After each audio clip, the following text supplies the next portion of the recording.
Carmelo Anthony. Free. Another guy. I mean, listen. And I said this for the Knicks too. It's like, yo, Randall and all those guys, you want to learn how to get to it with just like 3 dribbles or less. That's a guy RJ needs to call. Easily. RJ. Easily. No doubt. This is the guy. Like, this is in terms of scoring, get into it with 3 or less, 3 dribbles or less. This is the guy right here, bro. This is the guy.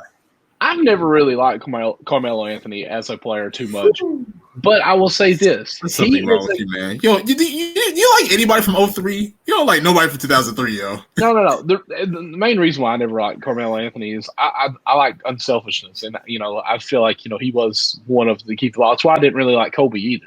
So before you say, "Oh, what do you think about Kobe?" I don't like any stars, yo. No. Like Jason Kidd's my favorite because he was, he set up everyone. Like just the vision that he had. Jason Williams is another one. Rondo. I like people who create for other people with the passing lanes. What's the thing? Everybody has to play a role. Everybody has to play a role on the team. And everyone has Melo. Melo was a scorer. Well, what I was going to say is Melo was fabulous to be able to get his shot off and get open in the minimum amount of space. Like, he would just jab, 2 little dribbles and not even go anywhere, but you have to respect that he could go somewhere, and then he just pulls up the J in front of your face like, well, Lord, it was so fast I couldn't even stop it. So, he's good, don't get me wrong. It's just it wasn't one of my favorite of style play. So even Wembanyama, which kind of who we're talking about, you can consolidate in these two, like, he's small size, but yet he is quick first step. Now, he's slow on everything else. And as tall as he is, like Carmelo Anthony worked with his triple threat there a little bit, a couple jabs, hey, get that shot off of one dribble there. You're going to jump over everyone. And if you want to stretch it out just a little bit, he really would be a good person for Victor as well on this. Of course, I do agree with RJ as far as breaking down and be able to help that guy out as well. But Carmelo Anthony, as far as triple threat, isolation, he don't need much room at all. And he was like knocked down at that and fabulous. Now there was one play that always sticks out in New York when he airballed a shot from like the second hash line at the key, but we won't go into that story. But he's had a great career. That. Oh, I do, because it was hilarious. But anyway, congratulations to Carmelo Anthony and a wonderful career that he did have. When you think of Anthony, do you think of Nuggets or Knicks? I think of both. Both, yeah. Both equally. Equally? See, I'm more of a Nuggets kind of guy on that. I guess where maybe I'm older with the players that they had there and the run that they had as well. But of course, he had a great career as a Knick as well. But I enjoyed him more as a Nuggets with Fareed, the man. What did they call him? I don't think he played with Fareed. He played with Chauncey. He played with AI for about a few years. J.R. Smith. He didn't play with Fareed? No. That was later on. That was years with like Ty Lawson. I think Iguodala was on that team as well. You're right. Yeah. You're right. Ty Lawson era. You're right. I apologize. I was wrong on that. But carry on. How do y'all think about his career? Where does it finish?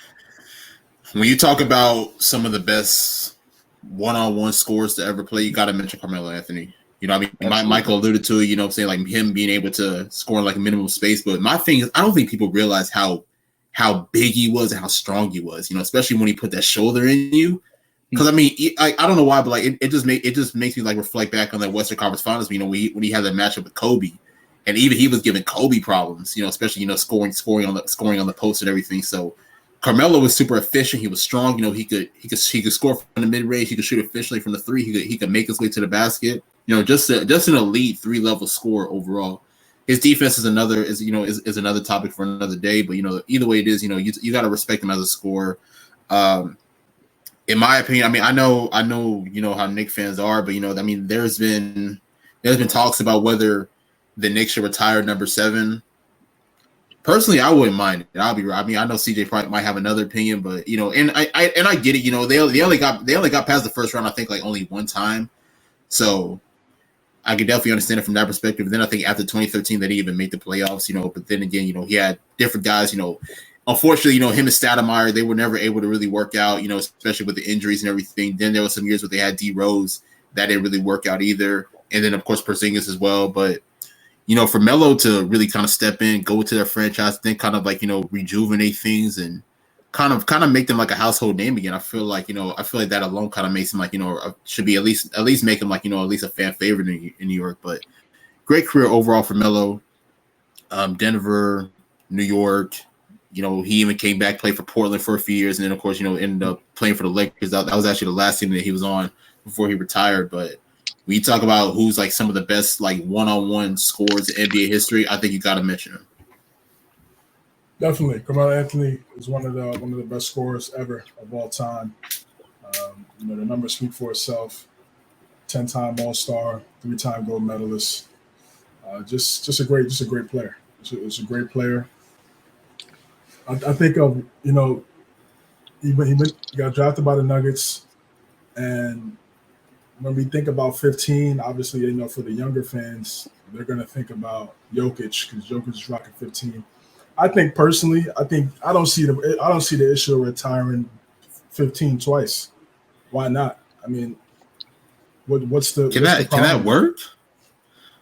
I mean, why wouldn't it? I mean, why wouldn't it? I mean, listen, Carmelo had a great career wearing 15 in Denver, and as we see, Jokic is on his way to a all-time career rocking the 15. So I mean, listen, it's your team. Whoever the owner is their team. You can be able to do whatever you want to do.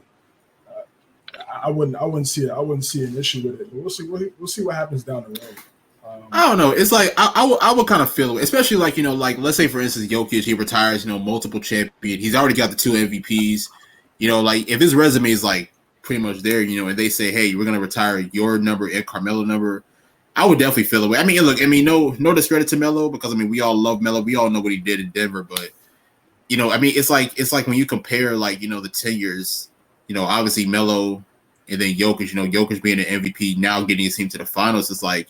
In as much as I love Melo, like if you had to choose one or the other, I feel like you would definitely have to go Jokic in that situation. I mean, yeah, if they do that, that's fine. But I'm just saying, like we've seen things in the NFL, like we see Drew Pearson, we see Michael Irvin, they go for 88. And again, right now, no one has a problem with that. Drew Pearson gave Michael Irvin the blessing to wear 88, and we saw Michael Irvin give Dez the blessing, and now we see CD Lamb rocking 88. So it's like, I think it's possible. It's possible for that to happen. So we'll see. You just keep the 15 alive, maybe, whatever. But either way, again, one of the best players I've ever seen. Had a great career in Denver. Got to get them to the Western Conference Finals. Left. The thing I like about what he did was, he bettered himself. Yes, the way he got to New York wasn't maybe the best way because it's like we talk about with Kyrie. You kind of gutted the rest of the roster for him to get there. I felt like he was going to go there regardless, but there were talks about him teaming up with LeBron and Wade in Miami because that was the original banana boat. Yeah, that was the original big three before Bosh. So, but that was a possibility. But he left before those guys became free agents, and he went to New York.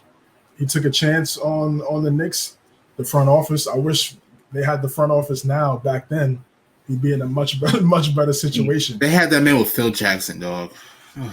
Yeah, Phil Jackson, Donnie Walsh for a little bit. It just wasn't a multitude of head coaches. Fisher, Woodson was obviously the good years. Rambis it was dysfunctional. It was dysfunctional, man. He took a chance on the city, took a chance on the franchise, and they didn't really do enough and they didn't really put a great team around him outside of that 2012-13 year. We talked about Amari wasn't able to stay healthy, so he really didn't have that 1-2 punch like we expected it to have in New York. So that played a factor. But either way, man, he's a great player, great scorer, 3-time gold medalist. Like I said, every time the Olympics came around, he showed out always making big time plays, big time shots. He's just a great player, man. Just a great player, and you see a lot of the players today, and when he was playing, giving him his flowers, deservedly so. And I think personally, listen. And then we said it at the top of the segment. If for the Knicks, it's just a contact, man. It's like, wow, like why wouldn't you, if it's accessible to you and he's willing, why wouldn't you ask him to help you with the face-up game? I remember seeing he was training with Julius when Julius first got here, first got to the Knicks. He was training with Julius a little bit in downtown Manhattan, which was good to see. RJ, I think RJ could definitely use that because he's not someone that has elite athleticism. So you have to find other ways to create your own shot, and using the face up, using the quick twitch, getting to the basket. I think I would capitalize on that. I would capitalize on that for sure. We see his son right now playing well. I think he's at Christ the King. He's looked like he's gonna be special, man. Him Shout out to Cayenne. I think him and Bryce are in the same class. So that class is gonna be wild for sure in a couple of years when they leap and go to college and or the NBA. So, yeah, man, hell of a career, Hall of Famer for sure, and we'll see what's next for him, man.